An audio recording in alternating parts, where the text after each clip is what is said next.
Hi ನಮಸ್ತೆ. ಮಂಗಳವಾರದ mini vlog. ಮಂಗಳವಾರ ನಾನು ಸಾನ್ವಿಗೆ ಲಂಚ್ ಬಾಕ್ಸ್ಗೆ ಏನು ಹಾಕಿದೆ ಅಂತ ತೋರಿಸ್ತೀನಿ ಬನ್ನಿ. ಅಮ್ಮಂದಿರಿಗೆ ಸ್ಕೂಲ್ ಸ್ಟಾರ್ಟ್ ಆದರೆ ಇದೇ ಒಂದು ಟೆನ್ಷನ್ ಆಗಿಬಿಡುತ್ತೆ, ಏನು ಮಾಡೋದಂತ ಹೇಳಿ. ಸಾನ್ವಿ ನನಗೆ ಶಾವಿಗೆ ಉಪ್ಪಿಟ್ಟು ಬೇಕು ಅಂತ ಹೇಳಿದ್ಲು. ಶಾವಿಗೆ ಉಪ್ಪಿಟ್ಟನ್ನ ಈ ಥರ ಮಾಡಿಕೊಡಿ, ಮಕ್ಕಳಿಗೆ ತುಂಬಾ ಇಷ್ಟ ಆಗುತ್ತೆ.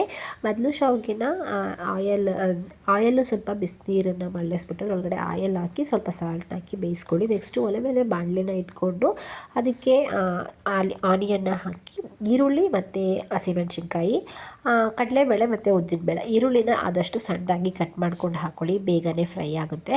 ಬೆಳಗ್ಗೆ ಮಾರ್ನಿಂಗು ಫ್ರೈ ಮಾಡೋದಕ್ಕೆಲ್ಲ ಲೇಟ್ ಆಗುತ್ತೆ ಅಂತಂದರೆ ಸ್ವಲ್ಪ ಸಣ್ಣದಾಗಿ ಕಟ್ ಮಾಡ್ಕೊಂಡು ಹಾಕ್ಕೊಂಡ್ರೆ ಬೇಗನೆ ಫ್ರೈ ಆಗುತ್ತೆ. ನೋಡಿ ಈ ಥರ ಆನಿಯನ್ನ ನಾನು ತುಂಬಾ ಚಿಕ್ಕದಾಗಿ ಕಟ್ ಮಾಡ್ಕೊಂಡಿದ್ದೀನಿ.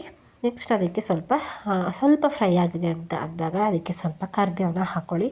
ಕರಿಬೇವು ಹಾಕಿದ್ರೆ ಗೊತ್ತಿರುತ್ತಲ್ಲ, ಕರಿಬೇವು ಎಲ್ಲರಿಗೂ ತುಂಬಾ ಒಳ್ಳೆಯದು. ನಾನಿವತ್ತು ಡಾಕ್ಟರ್ ಹತ್ರ ಹೋದಾಗ ಹೇಳಿದ್ದು ಫಸ್ಟ್ ಏನಂತ ಅಂದರೆ, ಅವರು ಮಕ್ಕಳಿಗೆ ಆದಷ್ಟು ಕರಿಬೇವನ್ನ ಪುಡಿ ಮಾಡಿ ಕೊಡಿ, ಎಲ್ಲ ವಿಟಮಿನ್ನು ತುಂಬಾ ಚೆನ್ನಾಗಿರುತ್ತೆ. ಆಮೇಲೆ ಏರ್ ಫಾಲ್ ಆಗುತ್ತಲ್ವ, ಅದು ಸಹ ಕಂಟ್ರೋಲ್ ಆಗುತ್ತೆ ಅಂತ ಹೇಳಿದ್ರು. ಡೈಲಿ ಒಂದು 8 ಕರಿಬೇವೆಲೆನ ಕೊಡಬೇಕಂತೆ, ಇಲ್ಲ ಪುಡಿ ಮಾಡಿ ನೀರೊಳಗಡೆ ಹಾಕಿ ಆದ್ರೂ ಕೊಡಿ.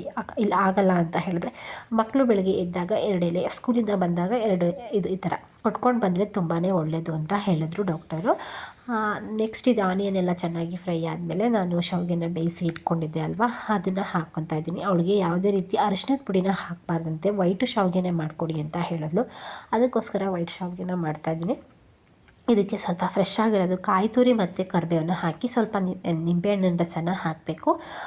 ಬೇಕಂತ ಹೇಳಿದ್ರೆ ನಿಮಗೆ ಮೇಲೆ ಕಡಲೆ ಬೀಜ ಮತ್ತು ಗೋಡಂಬಿನ ತುಪ್ಪದಲ್ಲಿ ಫ್ರೈ ಮಾಡಿಬಿಟ್ಟು ಹಾಕ್ಕೊಳ್ಳಿ. ನೆಕ್ಸ್ಟ್ ಇದಕ್ಕೆ ನಿಂಬೆಹಣ್ಣು ಹೇಳಿದ್ನಲ್ಲ, ನಿಂಬೆಹಣ್ಣು ಹಿಂಡ್ಕೊತಾ ಇದ್ದೀನಿ.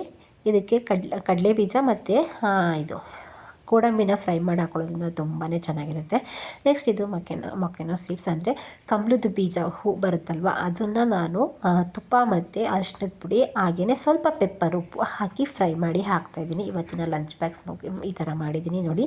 ಸ್ವಲ್ಪ ಮಕೆನೋ ಸೀಡ್ಸ್ ಹಾಕ್ತಾಯಿದ್ದೀನಿ. ನೆಕ್ಸ್ಟು ಅದಕ್ಕೆ ದಾಳಿಂಬೆ ಹಣ್ಣು ಪೊಮೊಗ್ರೆನೇಟ್ನ ಕೊಡ್ತಾಯಿದ್ದೀನಿ. ಮಕ್ಕಳು ಆದಷ್ಟು ಮನೇಲಿ ಏನೇ ಆದ್ರೂ ಹಣ್ಣನ್ನು ತಿನ್ನಲ್ಲ, ಬಾಕ್ಸಿಗೆ ಹಾಕಿದ್ರೆ ಸ್ವಲ್ಪ ಖಾಲಿ ಮಾಡ್ಕೊಂಡ್ಬರ್ತಾಳೆ. ಇವತ್ತು ಸ್ವಲ್ಪ ಶಾವಿಗೆ ಏನಾಯ್ತು ಅಂತಂದರೆ ಉಡುಡಿಯಾಗಿ ಬರಲಿಲ್ಲ, ಸ್ವಲ್ಪ ಬೆಂದೋಯ್ತು, ಅದಕ್ಕೋಸ್ಕರ ಈ ಥರ ಆಗಿದೆ.